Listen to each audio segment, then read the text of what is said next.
Witness ടിവിയിലേക്ക് എല്ലാവർക്കും സ്വാഗതം. എല്ലാ വർഷവും സെപ്റ്റംബർ 29 നടക്കുന്ന പ്രധാന വാർഷിക പരിപാടികളിൽ ഒന്നാണല്ലോ ലോക ഹൃദയ ദിനം.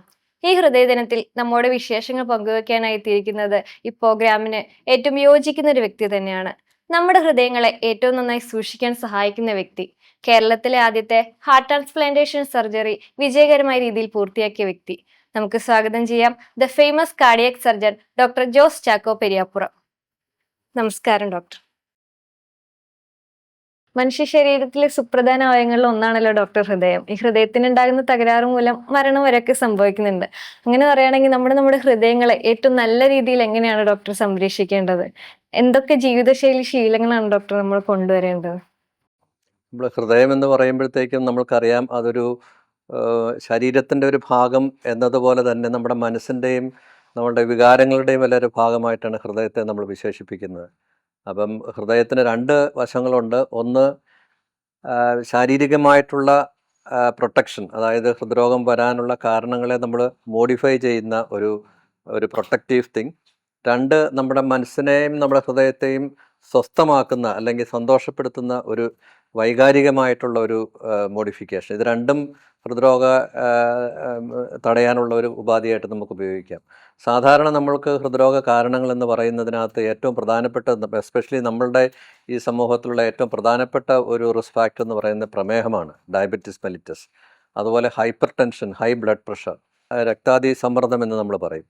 അതുപോലെ തന്നെ നമുക്ക് പുകവലിയുണ്ട്, നമ്മൾക്ക് കൊളസ്ട്രോൾ വരാം, നമ്മൾക്ക് അമിതമായിട്ടുള്ള വണ്ണം വരാം, അതുപോലെ ഫിസിക്കൽ ഇനാക്ടിവിറ്റി, സെഡൻറ്ററി ലൈഫ്.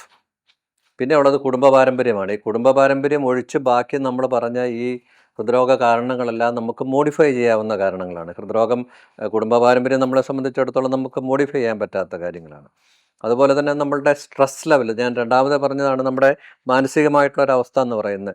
എല്ലാത്തിനും നമ്മൾ സ്ട്രെസ് ഉണ്ടാകുന്ന നമുക്കറിയാം ഇപ്പോഴത്തെ സമൂഹത്തിൽ എന്ന് പറഞ്ഞു കഴിഞ്ഞാൽ വളരെ സ്ട്രെസ്ഫുൾ ആയിട്ടുള്ളൊരു സൊസൈറ്റി ആയി പോകുന്ന പോലെ തോന്നുന്നു. ചെറിയ ചെറിയ കാര്യങ്ങൾക്ക് വേണ്ടി നമ്മൾ ദേഷ്യപ്പെടുകയും വഴക്ക് കൂടുകയും ഈവൻ കൊലപാതകം വരെ ചെയ്യുന്ന ഒരു സമൂഹത്തിലാണ് നമ്മൾ ജീവിക്കുന്നത്. ആ അമിതമായിട്ടുള്ള സ്ട്രെസ്സ് അതും നമ്മളെ ഹൃദ്രോഗത്തിന് കാരണമായിട്ട് വരാം. അതും നമ്മൾ നിയന്ത്രിക്കേണ്ടതായിട്ടുണ്ട്. പുകവലി ഒരു പ്രധാന കാരണമാണ്. ഇപ്പോഴത്തെ ജനറേഷൻ്റെ അടുത്തൊക്കെ നമ്മൾ ഈ ഹാബിറ്റ്സ് ഉണ്ടോ എന്ന് ചോദിക്കുമ്പോൾ അവർ ഒക്കേഷണലി എന്ന് പറയുന്ന ഒരു ട്രെൻഡായി മാറാണ്. അവർ പറയുന്നത് മാസത്തിൽ ഒരു തവണയോ അല്ലെങ്കിൽ 2 തവണയോ ഞാൻ പുകവലിച്ചുകൊണ്ട് എൻ്റെ ഹൃദയത്തിനൊന്നും സംഭവിക്കില്ല എന്ന് പറയുന്നവരാണ് അവർ. അപ്പോൾ അവരോട് ഡോക്ടറിന് എന്താണ് പറയാനുള്ളത്? പുകവലി എന്ന് പറയുന്നത് തീർച്ചയായിട്ടും നേരത്തെ നമ്മൾ പറഞ്ഞ ഹൃദ്രോഗ കാരണങ്ങളുടെ ഏറ്റവും പ്രധാനപ്പെട്ട ഒരു കാരണമാണ്. കാരണം പുകവലിക്കുന്നവരുടെ വ്യക്തികളുടെ രക്തം കട്ട പിടിക്കാനുള്ള സാധ്യത സാധാരണ വ്യക്തികളെക്കാൾ ഒരു 10 ഇരട്ടിയുണ്ട്. നമ്മുടെ ഹൃദ്രോഗം വരുന്നത് അല്ലെങ്കിൽ ഹൃദയാഘാതം വരുന്നത് ഹൃദയത്തെ രക്തധമനിയിൽ പെട്ടെന്ന് വന്ന് ബ്ലഡ് ക്ലോട്ട് ചെയ്ത് അതിനകത്തോടെയുള്ള ബ്ലഡ് ഫ്ലോ ബ്ലോക്കായി പോകുമ്പോഴാണ് നമുക്ക് ഹൃദയാഘാതം ഉണ്ടാകുന്നത്. അപ്പോൾ പുകവലിക്കാർ 1 വലിച്ചാലും 10 വലിച്ചാലും 20 വലിച്ചാലും ആ രക്തം ക്ലോട്ടാകുന്ന ഒരു അവസ്ഥ, അതായത് some people are sensitive to smoke. നമ്മൾ ചില ആൾക്കാർക്ക് അലർജി ഉണ്ടെന്ന് പറയാറുണ്ടല്ലോ ചില മരുന്നുകളോട്. ആ മരുന്നുകൾ നമ്മൾ ചെറിയ ഡോസിൽ കൊടുത്താലും വലിയ ഡോസിൽ കൊടുത്താലും ആ വ്യക്തിക്ക് അലർജി ഉണ്ടാവും എന്ന് പറഞ്ഞതുപോലെ തന്നെയാണ് പുകവലി. ആ പുകവലിയോട് സെൻസിറ്റീവ് ആയിട്ടുള്ളൊരു വ്യക്തിയാണെങ്കിൽ അത് 1 സിഗരറ്റ് വലിച്ചാലും 10 സിഗരറ്റ് വലിച്ചാലും അതിൻ്റെ റിസ്ക് ഫാക്ടർ സെയിം ആണ്. അതുകൊണ്ട് തീർച്ചയായിട്ടും ടോട്ടൽ അബ്സ്റ്റിനൻസ് ഫ്രം സ്മോക്കിംഗ് ആണ് നമ്മൾ എല്ലാവർക്കും അഡ്വൈസ് ചെയ്യുന്നത്. എനിക്കറിയാൻ സാധിച്ചത് ഡോക്ടർ ഉപരിപഠനമൊക്കെ UK-യിലാണ് നടത്തിയത്. അപ്പോൾ UK-ന്ന് കേരളത്തിലേക്ക് വരാനുണ്ടായ ഒരു സാഹചര്യം, പിന്നെ 2023-ലാണ് ഡോക്ടറുടെ ആദ്യത്തെ ഹാർട്ട് ട്രാൻസ്പ്ലാന്റേഷൻ സർജറി നടക്കുന്നത്. അത് കഴിഞ്ഞിട്ടും ഡോക്ടർ ഇവിടെ തന്നെ നിൽക്കാനും ഒക്കെ ഉണ്ടായ ഒരു സാഹചര്യങ്ങളൊക്കെ ഒന്ന് വിശദീകരിക്കാമോ? മെഡിക്കൽ കോളേജിൽ നിന്ന് MBBS കോട്ടയം മെഡിക്കൽ കോളേജിൽ നിന്നാണ് പാസ്സാകുന്നത്. അതിനുശേഷം ഞാൻ ഉപരിപഠനത്തിന് കേരളത്തിൽ നിൽക്കാതെ ഞാൻ നേരെ ഇംഗ്ലണ്ടിൽ പോയി FRCS കാർഡിയോതൊറാസിക്കിലും ജനറൽ സർജറിയിലും എടുത്തതിന് ശേഷമാണ് തിരിച്ചു വരുന്നത്. ആക്ച്വലി ഞങ്ങൾ 3 ബ്രദേഴ്സുള്ള ഞങ്ങൾ 3 പേരും ഇംഗ്ലണ്ടിൽ തന്നെയായിരുന്നു. അപ്പം ഞങ്ങൾ ഇംഗ്ലണ്ടിൽ താമസിക്കുക എന്നുള്ളൊരു അല്ലെങ്കിൽ സെറ്റിൽ ചെയ്യുക എന്നുള്ളൊരു ഉദ്ദേശമായിരുന്നു അന്ന് ഉണ്ടായിരുന്നത്. പക്ഷേ ഇവിടെ കേരളത്തിൽ മെഡിക്കൽ ട്രസ്റ്റ് ആശുപത്രി ഉണ്ട് എറണാകുളത്ത്. അവിടെ ഒരു ഹൃദയ ശസ്ത്രക്രിയ വിഭാഗം ആരംഭിച്ചു തരിക എന്നുള്ള ഒരു റിക്വസ്റ്റ് എനിക്ക് അന്നത്തെ ഡയറക്ടറായിരുന്ന വർഗീസ് പുളിക്കൻ വഴിയാണ് ലഭിക്കുന്നത്. അങ്ങനെ 1-2 വർഷം വന്ന് ഈ ബൈപ്പാസ് ശസ്ത്രക്രിയ കേരളത്തിൽ എസ്റ്റാബ്ലിഷ് ചെയ്തതിന് ശേഷം തിരികെ UK-യിൽ പോയി അവിടെ പ്രവർത്തനം തുടരുക എന്നുള്ളതായിരുന്നു ഉദ്ദേശം.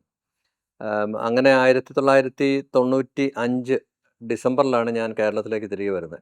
അതിനു മുൻപ് പല പ്രാവശ്യം മെഡിക്കൽ ട്രസ്റ്റ് ആശുപത്രി വരികയും നമുക്ക് വേണ്ട കാര്യങ്ങളുടെ ലിസ്റ്റ് കൊടുക്കുകയൊക്കെ ചെയ്ത് അപ്പം ആ സമയമാകുമ്പോൾ എല്ലാം റെഡിയാകും എന്നുള്ള ഒരു ഇൻഫർമേഷൻ എനിക്ക് തന്നുകൊണ്ടാണ് ഞാൻ അന്ന് തിരികെ വരുന്നത്.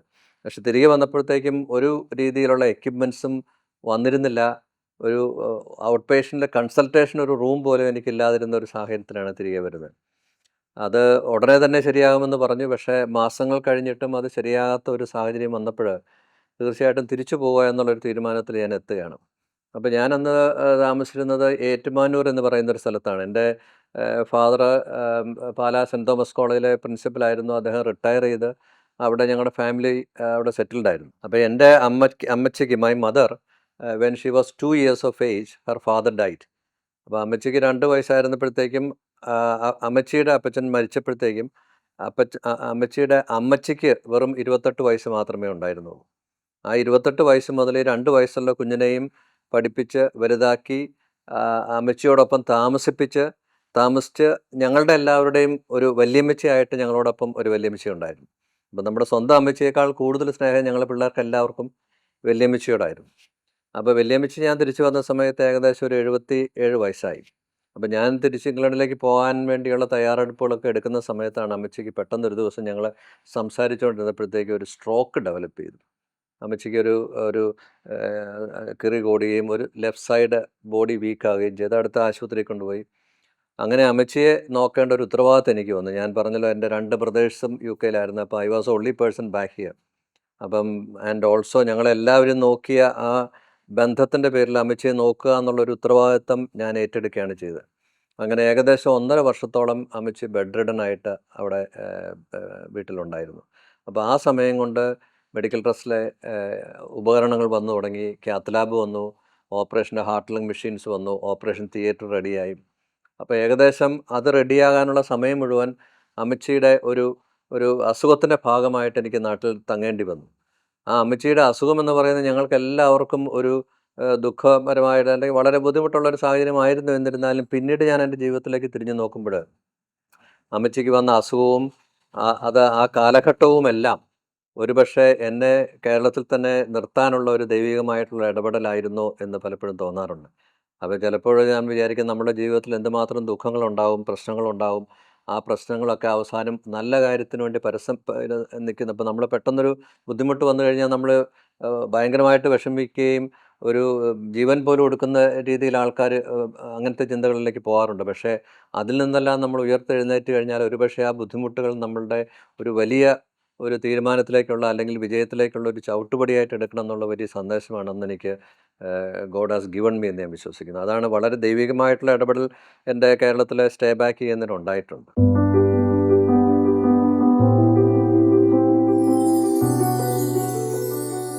നമുക്ക് എല്ലാവർക്കും അറിയാൻ ആഗ്രഹമുണ്ട് ഡോക്ടറുടെ ഫാമിലിയെ പറ്റിയും, ഫാമിലിയിൽ ആരൊക്കെയുണ്ട്. സാധാരണ ഒരു ഡോക്ടറുടെ കുടുംബക്കാർ മുഴുവൻ ഡോക്ടർ എന്നുള്ളൊരു ഇതാണല്ലോ ഇപ്പൊ ലോകത്തുള്ളത്. അപ്പൊ അതുപോലെയാണോ എന്നൊക്കെ അറിയാനും ആഗ്രഹിക്കുന്നുണ്ട്. എൻ്റെ ഫാദർ എന്ന് പറയുന്നത് പാലാ സെൻറ്റ് തോമസ് കോളേജിലെ പ്രിൻസിപ്പലായിരുന്നു. PM ചാക്കോ എന്ന് പറയും. അദ്ദേഹത്തെ പറ്റി പറയുകയാണെങ്കിൽ അദ്ദേഹം നിങ്ങൾക്ക് എല്ലാവർക്കും അറിയുന്ന ആബേലച്ചൻ്റെ സഹോദരനായിരുന്നു, സ്വന്തം സഹോദരനായിരുന്നു. എൻ്റെ അമ്മച്ചി പറവൂർ സ്വദേശിയായിട്ടുള്ള ഒരു ഹോം മേക്കറായിരുന്നു. അവർ രണ്ടുപേരും ഇന്ന് ഞങ്ങളോടൊപ്പം ഇല്ല. പിന്നെ വല്യമ്മച്ചിയുടെ കാര്യം ഞാൻ ഓൾറെഡി പറഞ്ഞു. പിന്നെ ഞങ്ങൾ 6 പേരാണ് ഞങ്ങളുടെ സിബ്ലിങ്സ് ആയിട്ടുള്ളത്. ഞാൻ എൻ്റെ ഭാര്യ എന്ന് പറയുന്നത് ഹോം മേക്കറാണ് അഗൈൻ. പിന്നെ എനിക്ക് 3 കുട്ടികളുണ്ട്. അവർ 3 പേരും ഓരോ സ്ഥലങ്ങളിലായിട്ട്. ഇളയ കുട്ടി ആക്ച്വലി +1 പഠിച്ചുകൊണ്ടിരിക്കുന്നത്. അപ്പോൾ അങ്ങനെ ഒരു അമ്മച്ചിയുടെ അപ്പച്ചൻ്റെയൊക്കെ മരണശേഷം ഞങ്ങൾ എറണാകുളത്തേക്ക് ടോട്ടലി റീലൊക്കേറ്റ് ചെയ്ത് ഇവിടെ അങ്ങനെ സെറ്റിൽ ചെയ്തിരിക്കുകയാണ്. എറണാകുളത്ത് നിന്നുകൊണ്ടാണ് ലിസി ഹോസ്പിറ്റലാണ് ഇപ്പോൾ ഞാൻ വർക്ക് ചെയ്തുകൊണ്ടിരിക്കുന്നത്. പിന്നെ ഡോക്ടറുടെ അപ്പനും അമ്മയും മരിക്കുന്ന സമയത്തും ഡോക്ടർ ഓപ്പറേഷൻ തിയേറ്ററിലായിരുന്നു എന്നൊക്കെ ഒരു ന്യൂസ് ഇങ്ങനെ കേട്ടിരുന്നു. അപ്പോൾ ഡോക്ടറുടെ ആ സമയത്ത് ഉണ്ടായിരുന്ന ഒരു വികാരങ്ങളും ഇമോഷൻസും ഒക്കെ ഒന്ന് ഞങ്ങളോട് ഷെയർ ചെയ്യാമോ ഡോക്ടർ? അതായത് അപ്പച്ചനും അമ്മച്ചിയും ഏറ്റുമാനൂർ ഞങ്ങളുടെ വീട്ടിലായിരുന്നു. ഞാൻ എറണാകുളത്തേക്ക് പോന്നു. പിന്നീട് അവർക്ക് എറണാകുളത്തേക്ക് വരണം എന്നുള്ള ആഗ്രഹം ഉണ്ടായിരുന്ന കാരണം അവരൊരു വില്ല വാങ്ങിച്ച് എറണാകുളത്തേക്ക് മാറി താമസിക്കുകയാണ് ചെയ്തത്. അതിനുശേഷം ഒരു ദിവസം എല്ലാ വീക്കെൻഡിലും ഞങ്ങൾ വൈഫും പിള്ളേരും എല്ലാം കൂടി അപ്പച്ചൻ്റെ അമ്മച്ചിയുടെയും വീട്ടിൽ ചെല്ലുകയും കുറച്ച് നേരം നമ്മൾ അവരോടൊപ്പം സംഭാഷണം നടത്തുകയും ഭക്ഷണം കഴിക്കുകയൊക്കെ ചെയ്തിട്ടാണ് ഞങ്ങൾ പോകുന്നത്. ഞങ്ങളുടെ ഒരു ജീവിതത്തിൻ്റെ ഭാഗമായിരുന്നു. അപ്പോൾ ഒരു പ്രാവശ്യം ഞാനവിടെ ചെന്നപ്പോഴത്തേക്കും അപ്പച്ചൻ എന്നോട് പറഞ്ഞു, എടാ എനിക്കൊരു ചെറിയ ശ്വാസം മുട്ടൽ പോലെ തോന്നുന്നുണ്ട്. അല്പം ഇതുണ്ട്, ഇടതുവശത്തെ നെഞ്ചിന് അല്പം ബുദ്ധിമുട്ടുണ്ടെന്ന് പറഞ്ഞു. അങ്ങനെ പല പരിശോധനകളും നടത്തിയപ്പോഴാണ് പിന്നീട് ഞങ്ങൾക്ക് മനസ്സിലായത് നമ്മുടെ ഈ കഴുത്തിന് താഴെയുള്ള ഒരു തൈമസ് എന്ന് പറയുന്ന ഒരു ഗ്രന്ഥിയുണ്ട്. അതുമേലൊരു മുഴ വന്നൊരു ക്യാൻസറായിട്ട് വന്ന ക്യാൻസറിൽ നിന്നും ഉണ്ടായ ഒരു പ്ലൂറൽ എഫ്യൂഷൻ എന്ന് പറയും, ശ്വാസകോശത്തിന് ചുറ്റും ഫ്ലൂയിഡ് കെട്ടുന്ന ഒരു അസുഖമായിരുന്നു. ആ അസുഖവുമായിട്ട് ബന്ധപ്പെട്ടിട്ട് പല ചികിത്സകളും വേണ്ടി വന്നു. അതിനുശേഷം ഏകദേശം ഒരു 2 വർഷക്കാലം ചികിത്സ തുടർന്നതിന് ശേഷമാണ് ഞങ്ങൾക്ക് അപ്പച്ചനെ നഷ്ടപ്പെടുന്നത്. അപ്പച്ചൻ എൻ്റെ ചികിത്സ എന്ന് പറയുന്നത് ശ്വാസകോശവുമായിട്ട് ബന്ധപ്പെട്ടിട്ടുള്ളതായത് കാരണം അപ്പച്ചൻ എൻ്റെ ഡിപ്പാർട്ട്മെൻറ്റിൽ തന്നെ എനിക്ക് തന്നെ ചികിത്സിക്കേണ്ട ഒരു സാഹചര്യമാണ് എനിക്കുണ്ടായത്. അപ്പോൾ അപ്പച്ചന് നമ്മൾക്ക് വളരെ സന്നിഗ്ധാവസ്ഥയിലായിരിക്കുന്ന ഒരു സമയത്ത് അമ്മച്ചിയുമുണ്ട് ബൈസ്റ്റാൻഡറായിട്ട്. ആ ദിവസങ്ങളിലെല്ലാം എൻ്റെ ഡിപ്പാർട്ട്മെൻറ്റിൽ എൻ്റെ ICUവിൽ തന്നെ ആയിരുന്നത് കാരണം എൻ്റെ ജോലിയെ അത് അധികം ബാധിച്ചിട്ടില്ല. അപ്പോൾ രാവിലെ ഞാൻ റൗണ്ട്സ് എടുക്കുന്നു, മറ്റ് പേഷ്യൻസിനോടൊപ്പം അപ്പച്ചനെയും കാണുന്നു, അത് കഴിഞ്ഞ് ഓപ്പറേഷൻ തിയേറ്ററിൽ പോകുന്നു, ഓരോ ഓപ്പറേഷൻ കഴിഞ്ഞ് തിരിച്ച് വന്നിട്ട് അതിൻ്റേതായിട്ടുള്ള നടപടികൾ എടുക്കുന്നു. അങ്ങനെ ഒരു ശസ്ത്രക്രിയ ചെയ്തുകൊണ്ടിരുന്ന സമയത്താണ് പെട്ടെന്ന് എൻ്റെ അനസ്തെറ്റിസ്റ്റ് ഡോക്ടർ വന്നിട്ട് പറഞ്ഞു, പെട്ടെന്ന് അപ്പച്ചനൊരു കാർഡിയക് അറസ്റ്റ് ഉണ്ടായിട്ടുണ്ട്. ആ സമയത്ത് വെന്റിലേറ്ററിലായിരുന്നു. അപ്പോൾ ഞാൻ ആ ശസ്ത്രക്രിയയുടെ ആ ഏറ്റവും സങ്കീർണമായിട്ടുള്ള ഭാഗം പൂർത്തിയാക്കിയതിന് ശേഷം ഞാൻ തിരിച്ചു വന്നു. അപ്പോൾ ഞാൻ എൻ്റെ അനസ്തെറ്റിസ്റ്റിനോട് പറഞ്ഞു, അമ്മച്ചി റൂമിലുണ്ട്, അമ്മച്ചി നിങ്ങളൊന്ന് വിളിച്ചേക്കൂ, അമ്മച്ചിയോട് എനിക്ക് പറയണം. അങ്ങനെ അമ്മച്ചി അവിടെ നിന്നു. ഞാൻ തിയേറ്ററിൽ നിന്ന് വന്നു. അമ്മച്ചിയെ കെട്ടിപ്പിടിച്ചുകൊണ്ടാണ് അപ്പച്ചൻ മരിച്ച കാര്യം അമ്മച്ചിയോട് പറയുന്നത്. അത് കഴിഞ്ഞ് അമ്മച്ചി അവിടെ അല്പനേരം നിന്നു. കരഞ്ഞതിന് ശേഷം റൂമിലേക്ക് പോയി. എനിക്ക് തിരിച്ച് ഓപ്പറേഷൻ തിയേറ്ററിലേക്ക് കയറി എൻ്റെ ശസ്ത്രക്രിയ പൂർത്തീകരിക്കേണ്ട ആവശ്യമുണ്ടായിരുന്നു. ഡോക്ടർ, എനിക്കറിയാൻ സാധിച്ചത് ഒരു ദിവസം ഒരു 5-ൽ കൂടുതൽ സർജറി എങ്കിലും ഡോക്ടർ ചെയ്യുന്നുണ്ടായിരിക്കും. അപ്പോൾ ഓരോ സർജറിക്ക് മുമ്പും ഡോക്ടർ നടത്തുന്ന പ്രാർത്ഥനാപരമായ ഒരുക്കങ്ങൾ എന്തൊക്കെയാണ്? എപ്പോഴും നമ്മൾ രാവിലെ വീട്ടിൽ നിന്ന് ബ്രേക്ക്ഫാസ്റ്റ് കഴിഞ്ഞിട്ട് പോകുമ്പോഴത്തേക്കും ഞാനും വൈഫും അടുത്ത് നിന്നിട്ട് ഞങ്ങൾക്കൊരു അപ്പച്ചൻ പറഞ്ഞു തന്നൊരു ചെറിയ പ്രാർത്ഥനയുണ്ട്, ഒരു മിറാക്കുലസ് ഇൻഫൻറ്റ് ജീസസിനെ പറ്റിയുള്ള പ്രാർത്ഥന, ഒരു ചെറിയ പ്രാർത്ഥന. അത് പ്രാർത്ഥിച്ച് അതിനിടയ്ക്ക് നമുക്ക് ആ ദിവസത്തെ ഉദ്ദിഷ്ടകാര്യത്തിന് വേണ്ടി ഒരു ഗ്യാപ്പ് ഇട്ടിട്ട് അടുത്ത ഹാഫിലേക്ക് പോവാണ്. ആ സമയത്ത് നമ്മളന്ന് ചെയ്യാൻ പോകുന്ന ശസ്ത്രക്രിയകളും അന്ന് കാണുന്ന പേഷ്യൻസിൻ്റെയും അന്ന് നമ്മൾ ഡീൽ ചെയ്യുന്ന പേഷ്യൻസിൻ്റെ ബന്ധുക്കളുമായിട്ടുള്ള ഒരു സ്നേഹബന്ധം സ്ഥാപിക്കാനും കോംപ്ലിക്കേഷൻസ് ഒന്നും ഉണ്ടാകാതിരിക്കാനും അന്നത്തെ ദിവസം നന്നായിട്ട് പോകാനുള്ള ഒരു പ്രാർത്ഥന ചൊല്ലിയിട്ടാണ് ഞാൻ ഹോസ്പിറ്റലിലേക്ക് പോകുന്നത്. തീർച്ചയായിട്ടും നമ്മൾ ഓരോ ശസ്ത്രക്രിയ ചെയ്യുമ്പോഴും ബുദ്ധിമുട്ടുള്ള സാഹചര്യങ്ങൾ പോകുമ്പോഴെല്ലാം നമ്മളോടൊപ്പം ഏതോ ഒരു അദൃശ്യ ശക്തി നമ്മുടെ കയ്യിലൂടെ പ്രവർത്തിക്കുന്നുണ്ടെന്നുള്ളൊരു വിശ്വാസത്തിലൂടെയാണ്. എനിക്കിത് ചെയ്യാൻ കഴിയില്ല എന്നുണ്ടെങ്കിൽ ആർക്കും ഇത് ചെയ്യാൻ കഴിയില്ല എന്നുള്ളൊരു ആത്മവിശ്വാസം എൻ്റെ മനസ്സിൽ ദൈവം സൃഷ്ടിച്ചു തന്നിട്ടുണ്ടായിരിക്കാം. ആ വിശ്വാസത്തിലാണ് നമ്മൾ ചെയ്യുന്നത്. ചിലപ്പോൾ രാവിലെ ഒരു 7:30 തുടങ്ങിക്കഴിഞ്ഞാൽ രാത്രി 9 മണി 10 മണി വരെയൊക്കെ ശസ്ത്രക്രിയകൾ പോകാറുണ്ട്. ഈ പറഞ്ഞ പോലെ 4, 5, 6 സർജറീസ് ചെയ്യുന്ന ദിവസങ്ങളിൽ. അപ്പോൾ എപ്പോഴും ദൈവം എന്നോട് കൂടെയുണ്ട്, അല്ലെങ്കിൽ എന്നെ പ്രൊട്ടക്റ്റ് ചെയ്യാനായിട്ട്, അല്ലെങ്കിൽ എൻ്റെ രോഗികളെ പ്രൊട്ടക്റ്റ് ചെയ്യാനായിട്ട് ഒത്തിരി ആളുകൾ പ്രാർത്ഥിക്കുന്നുണ്ട്. ആ പ്രാർത്ഥനയിലൂടെ അവർക്ക് സൗഖ്യം കൊടുക്കാൻ എനിക്കാവും എന്നുള്ളൊരു ആത്മവിശ്വാസത്തോടു കൂടിയാണ് ഞാൻ ഓരോ ശസ്ത്രക്രിയയിലേക്കും പ്രവേശിക്കുന്നത്.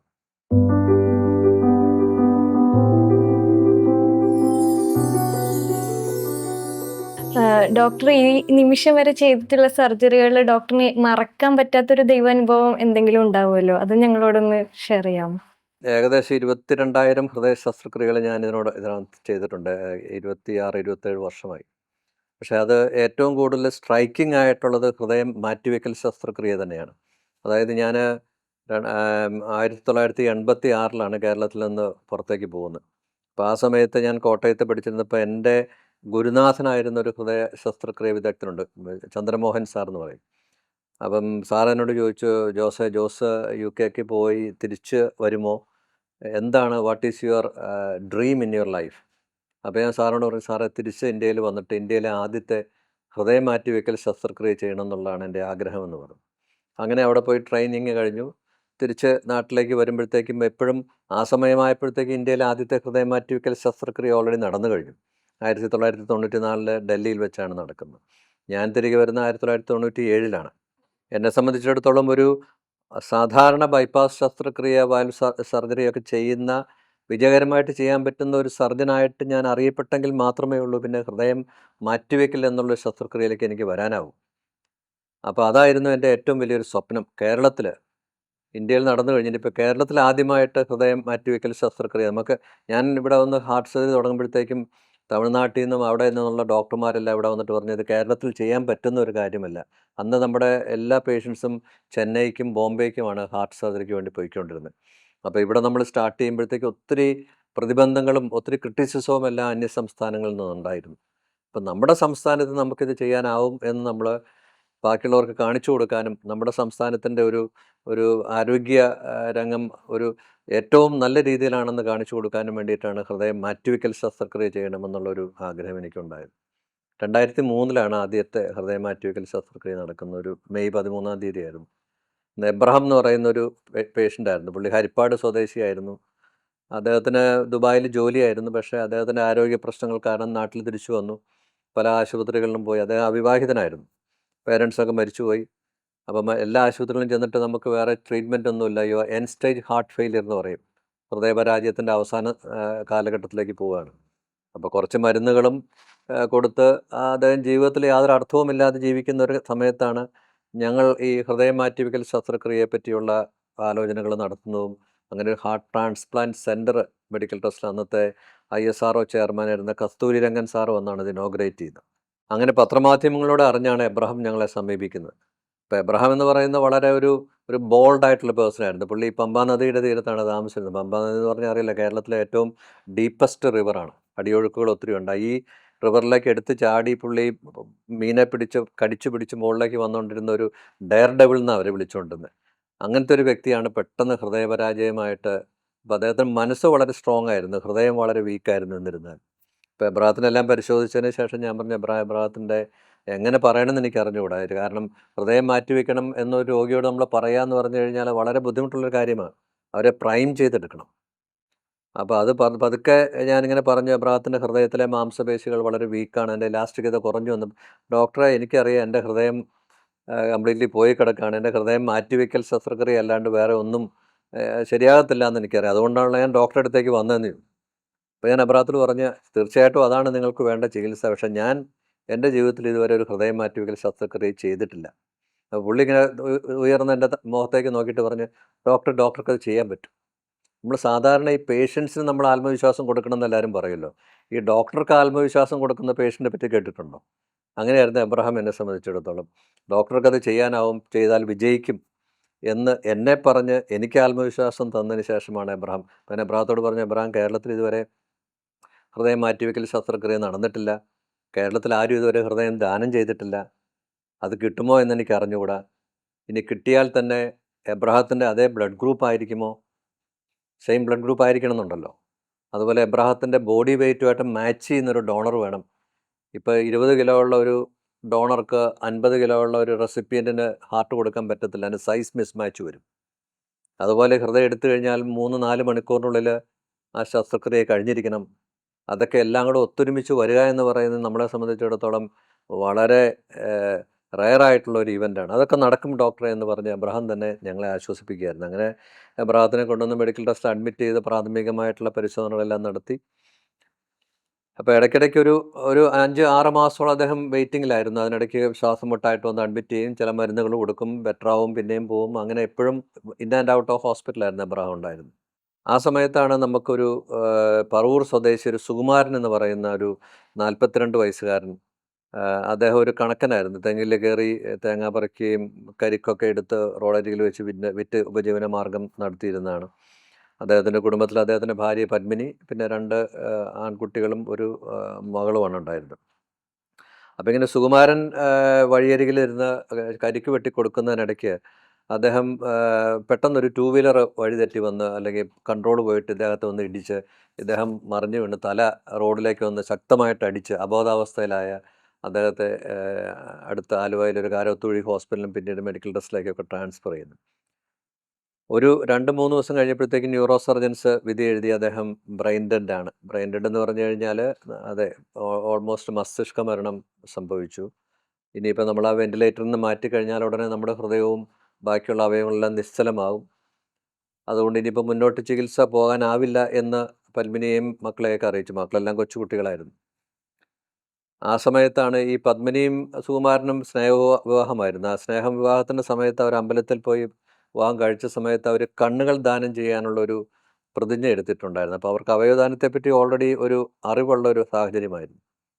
അപ്പം ഞങ്ങളുടെ ട്രാൻസ്പ്ലാന്റ് കോർഡിനേറ്റർ അവരോട് കണ്ണിനെ പറ്റി സംസാരിച്ചപ്പോഴത്തേക്കും, നിങ്ങൾക്ക് മറ്റ് അവയവങ്ങൾ ദാനം ചെയ്യാൻ താല്പര്യമുണ്ട് എന്നുണ്ടെങ്കിൽ ഒരു ഹൃദയം കാത്തിരിക്കുന്ന എബ്രഹാം എന്ന് പറയുന്ന ഒരാളുണ്ട്, ഏത് സമയത്തും മരണം സംഭവിക്കാം, അവർക്ക് ദാനം ചെയ്യാനാവുമോ? കാരണം ബ്ലഡ് ഗ്രൂപ്പ് ഒന്നായിരുന്നു, ഏകദേശം ബോഡി വെയ്റ്റ് മാച്ചിങ് ആയിരുന്നു, സെയിം ആശുപത്രിയിൽ തന്നെ ആയതുകൊണ്ട് നമുക്ക് ഹാർവെസ്റ്റ് ചെയ്ത് ഇവിടെ കൊണ്ട് വെക്കാനുള്ള ട്രാൻസ്പോർട്ടേഷൻ ടൈം നമുക്ക് ഉണ്ടാകുന്നില്ല.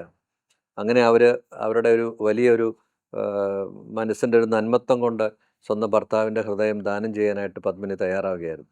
അങ്ങനെയാണ് എബ്രഹാത്തിൻ്റെ കഥ. എബ്രഹാം വന്നു. അപ്പം ഞങ്ങൾക്കന്ന് അവിടെ മെഡിക്കൽ ട്രസ്റ്റിൽ ഒരു സ്പിരിച്വൽ ഫാദർ ഉണ്ടായിരുന്നു. എന്താ അദ്ദേഹം ആൻസലം, ഫാദർ ആൻസലം എന്ന് പറയും. OCD ഗ്രൂപ്പിലുണ്ട്. അപ്പം ഞങ്ങളുടെ എല്ലാ പേഷ്യൻസിനെയും ഒന്ന് പ്രാർത്ഥിക്കുക, ഏറ്റവും സീരിയസ് ആയിട്ടുള്ള പേഷ്യൻസിൻ്റെ അടുത്ത് വന്ന് പ്രാർത്ഥിക്കുകയൊക്കെ ചെയ്യുന്ന ഒരു വളരെ പരിശുദ്ധനൊരു പയസ് പ്രീസ്റ്റായിരുന്നു അദ്ദേഹത്തിൻ്റെ പ്രാർത്ഥന കൊണ്ട് തന്നെ രക്ഷപ്പെട്ട ഒത്തിരി പേഷ്യൻസ് ഉണ്ട് എന്ന് ഞങ്ങൾ വിശ്വസിക്കുന്നുണ്ട്. അപ്പം ഓപ്പറേഷന് തൊട്ട് മുമ്പായിട്ട് ആൻസൽ അച്ഛനെ വിളിച്ചു. അപ്പം എബ്രഹാത്തിന് ഒരു ഓപ്പറേഷൻ തിയേറ്ററിൽ, സുകുമാരനെ അതിൻ്റെ അടുത്തുള്ള ഓപ്പറേഷൻ തിയേറ്ററിൽ കിടക്കുകയാണ്. അപ്പം ഞങ്ങളുടെ ടീം അംഗങ്ങളെല്ലാം, അത് ഞാൻ പറഞ്ഞ പോലെ ഒരു മെയ് 13-ാം തീയതി ആയിരുന്നു. അപ്പോൾ മഴയോ അങ്ങനത്തെയുള്ള കാര്യങ്ങളൊന്നും ഇല്ലായിരുന്നൊരു സമയമായിരുന്നു. അപ്പോൾ ആൻസൽ അച്ഛൻ വരുന്നു. ഞങ്ങൾ ഓപ്പറേഷൻ തിയേറ്ററിൻ്റെ ഫ്രണ്ടിലുള്ള ഒരു മുറിയിൽ നിന്നുകൊണ്ട് ഞാനും എൻ്റെ ടീം അംഗങ്ങളും നേഴ്സുമാരും എല്ലാം അദ്ദേഹത്തിൻ്റെ പ്രാർത്ഥനയാണ്. അദ്ദേഹം ശക്തമായിട്ട് പ്രാർത്ഥിച്ചു. ആ പ്രാർത്ഥിച്ചുകൊണ്ടിരുന്ന സമയത്ത് തന്നെ ഭയങ്കരമായിട്ടൊരു ഇടിമുഴക്കം കേട്ടു. അപ്പം അച്ഛൻ പറഞ്ഞത്, ഒരു മിന്നൽ ഇടിമുഴക്കം കേട്ടോ ഡോക്ടർ, ഇത് നല്ല സൈനാണെന്ന് പറഞ്ഞു. അപ്പം ഞങ്ങളും വിചാരിച്ച ആ സമയത്തുണ്ടാകുന്ന ഒരു കാര്യമാണ്. അപ്പോൾ ഏതോ ഒരു ശക്തി നമ്മളിലേക്ക് പ്രവഹിക്കുന്ന ഒരു ഫീല് ഞങ്ങൾക്കുണ്ടായി. അപ്പോൾ ഞാൻ ഓപ്പറേഷൻ തിയേറ്ററിലേക്ക് കയറുന്നപ്പോൾ അച്ഛൻ്റെ കയ്യിലിടുന്ന ഒരു കുരിശ് രൂപം ഉണ്ടായിരുന്നു. ഈ കുരിശ് രൂപം ഒരു പ്ലാസ്റ്റിക് കവറിൽ അദ്ദേഹം പൊതിഞ്ഞ്, ഈ കുരിശ് രൂപം തലയുടെ അറ്റത്ത് വെച്ചിട്ടാണ് അച്ഛൻ എല്ലാ രോഗികളുടെ അടുത്തും, സിക്കായിട്ടുള്ള രോഗികളോടും പ്രാർത്ഥിക്കുന്നത്. ആ രൂപം എൻ്റെ കയ്യിലേക്ക് തന്നിട്ട് പറഞ്ഞു, ഡോക്ടറിൻ്റെ ഈ ഓപ്പറേഷൻ തിയേറ്ററിലെ ഗൗണിലേക്ക് ഈ രൂപം ഇട്ടുകൊണ്ട് വേണം ഓപ്പറേഷൻ തിയേറ്ററിലേക്ക് കയറാനായിട്ട്. എനിക്ക് ഹാർട്ട് മാറ്റിവെക്കൽ ശസ്ത്രക്രിയയെ പറ്റിയൊന്നും അറിയില്ല. എന്നിരുന്നാലും അത് 2 സ്റ്റേജ് ഉണ്ടെന്ന് ഞാൻ വിശ്വസിക്കുന്നു. അതിൽ ആദ്യത്തെ സ്റ്റേജ് കഴിയുമ്പോഴത്തേക്കും ഡോക്ടർക്ക് ഇച്ചിരി ബുദ്ധിമുട്ടുകളൊക്കെ ഉണ്ടാവും. അങ്ങനെ ഉണ്ടാകുമ്പോഴത്തേക്കും 1 മിനിറ്റ് നിന്നിട്ട് എൻ്റെ പോക്കറ്റിൽ യേശുക്രിസ്തു ഉണ്ട്, കുരിശുരൂപമുണ്ട് എന്നൊന്ന് ചിന്തിച്ച് 1 മിനിറ്റ് പ്രാർത്ഥിച്ചിട്ട് ഓപ്പറേഷൻ തുടങ്ങിക്കോളും, എല്ലാം ശരിയായിക്കോളും എന്നൊരു ആത്മവിശ്വാസം തന്നിട്ടാണ് ആൻസലോ അച്ഛൻ അങ്ങനെ പോകുന്നത്.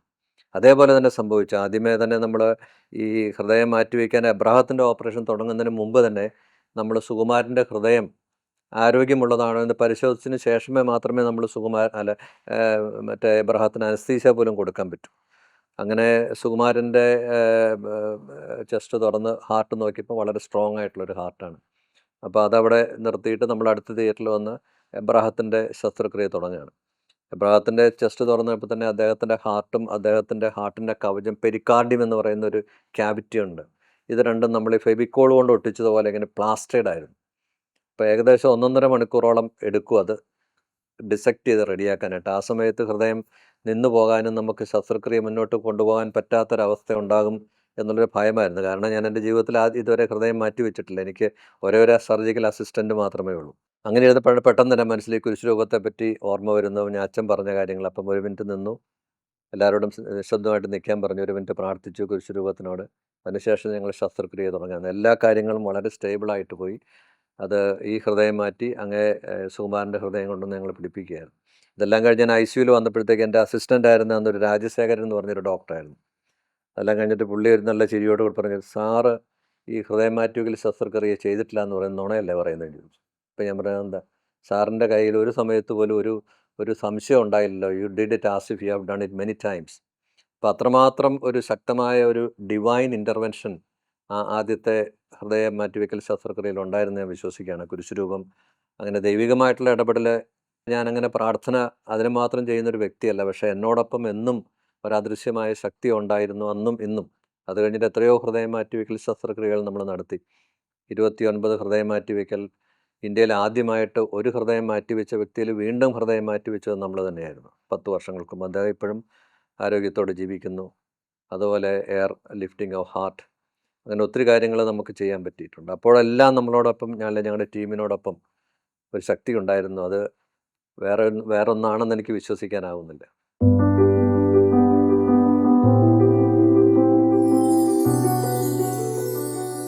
പണ്ട് മുതലേ നമ്മൾ പറഞ്ഞു കേട്ട് പഠിച്ചു വരുന്ന ഒരു കാര്യമാണ് മാതാപിതാ ഗുരു ദൈവം എന്ന്. അങ്ങനെ നോക്കുകയാണെങ്കിൽ ഡോക്ടറെ ഗുരുവായി കാണുന്ന സ്ഥാനത്ത് കാണുന്ന ഒരു ഡോക്ടറെ സർജറി ചെയ്യാനുള്ള അവസരം ഡോക്ടർക്ക് കിട്ടിയെന്ന് കേട്ടിട്ടുണ്ട്. അപ്പൊ ആ ഒരു ടൈമിലൊക്കെ ഉണ്ടായ ഇമോഷൻസും വികാരങ്ങളൊക്കെ ഞങ്ങളോടൊന്ന് ഷെയർ ചെയ്യും. ഞാൻ കോട്ടയം മെഡിക്കൽ കോളേജിലായിരുന്ന സമയത്ത് ഈ ഹൃദയ ശസ്ത്രക്രിയ വിഭാഗത്തിലേക്ക് എനിക്കൊരു ആകർഷണമുണ്ടായത് എൻ്റെ ഏറ്റവും പ്രിയപ്പെട്ട ഗുരുവായിരുന്ന ചന്ദ്രമോഹൻ എന്ന് പറഞ്ഞൊരു ഡോക്ടർ ഉണ്ടായിരുന്നു. അദ്ദേഹം കോട്ടയം മെഡിക്കൽ കോളേജിലെ കാർഡിയോതൊറാസിക് സർജനായിരുന്നു. പക്ഷേ ആ സമയങ്ങളിലൊന്നും ബൈപ്പാസോ വാൽവ് റീപ്ലേസ്മെൻ്റ് ഒന്നുമില്ല. വളരെ പ്രാഥമികമായിട്ടുള്ള ക്ലോസ്ഡ് ഹാർട്ട് സർജറീസ് മാത്രമേ ഉള്ളൂ. ബൈപ്പാസ് മിഷനൊന്നും അന്ന് ഉണ്ടായിരുന്നില്ല. പക്ഷെ എന്നാലും അദ്ദേഹത്തിൻ്റെ കയ്യിൽ ഹൃദയം ഇരിക്കുന്നതും അദ്ദേഹം ഹൃദയ ശസ്ത്രക്രിയ ചെയ്യുന്നതെല്ലാം ഏറ്റവും കൂടുതൽ ആകർഷിച്ച ഒരു വ്യക്തി എന്നുള്ള നിലയിലാണ് ഞാൻ ഹാർട്ട് സർജൻ ആകാൻ വേണ്ടി തീരുമാനിക്കുന്നത്. അപ്പോൾ അദ്ദേഹത്തിന് എൻ്റെ ജീവിതത്തിലെ ഏറ്റവും വലിയ പ്രധാനപ്പെട്ട ഒരു മെൻറ്റർ റോളുണ്ട്. അദ്ദേഹമാണ് എന്നോട് ഡോക്ടർ ജോസ് UK പോയാലും തിരിച്ച് നാട്ടിൽ വരണം, സാറിന് പോകുന്നവരാരും തിരിച്ച് വരാറില്ല, അപ്പം നാട്ടിൽ വന്ന് ബൈപ്പാസ് ശസ്ത്രക്രിയ അങ്ങനത്തുള്ള കാര്യങ്ങൾ ചെയ്യണം എന്ന് പറഞ്ഞതും, എൻ്റെ ഡ്രീം എന്താണെന്ന് ചോദിച്ചതും, ഹൃദയം മാറ്റിവെക്കൽ ശസ്ത്രക്രിയ ഇന്ത്യയിൽ ആദ്യമായിട്ട് ചെയ്യണമെന്ന് പറഞ്ഞതെല്ലാം അദ്ദേഹത്തോടായിരുന്നു. അദ്ദേഹം ഇന്നും ജീവിച്ചിരിപ്പുണ്ട്. ഏകദേശം 10 വർഷങ്ങൾക്ക് മുമ്പ് അദ്ദേഹം എന്നെ ഫോണിൽ വിളിച്ചു. അദ്ദേഹം ഇപ്പോൾ തിരുവനന്തപുരത്ത് ഒരു മെഡിക്കൽ കോളേജിൻ്റെ ഡീനായിട്ട് പ്രവർത്തിക്കുന്നു. അപ്പോൾ ഞാൻ ചോദിച്ചു, എന്താ സാർ സുഖമാണോ? ജോസിൻ്റെ ഒരു ഹെൽപ്പ് എനിക്ക് വേണം. അപ്പോൾ ഞാൻ ചോദിച്ചു, എന്താ സാറേ വേണ്ടത്? എൻ്റെ ഹാർട്ടൊന്ന് ഫിക്സ് ചെയ്ത് തന്നെ. അപ്പോൾ ഞാൻ പെട്ടെന്ന് ചിരിച്ചു. ഞാൻ വിചാരിച്ചു സാർ എന്നെ കളിയാക്കാൻ വേണ്ടി വിളിച്ചാന്ന് വിചാരിച്ചു. അപ്പോൾ ഞാൻ എന്താ സാറിനെ കളിയാക്കണമെന്ന് ചോദിച്ചു. അല്ല ജോസെ, എനിക്കൊരു ആൻജിയോഗ്രാം കോട്ടയത്ത് ചെയ്തു, എനിക്ക് ട്രിപ്പിൾ വെസൽ ഡിസീസാണ്, എനിക്ക് ബൈപ്പാസ് വേണം.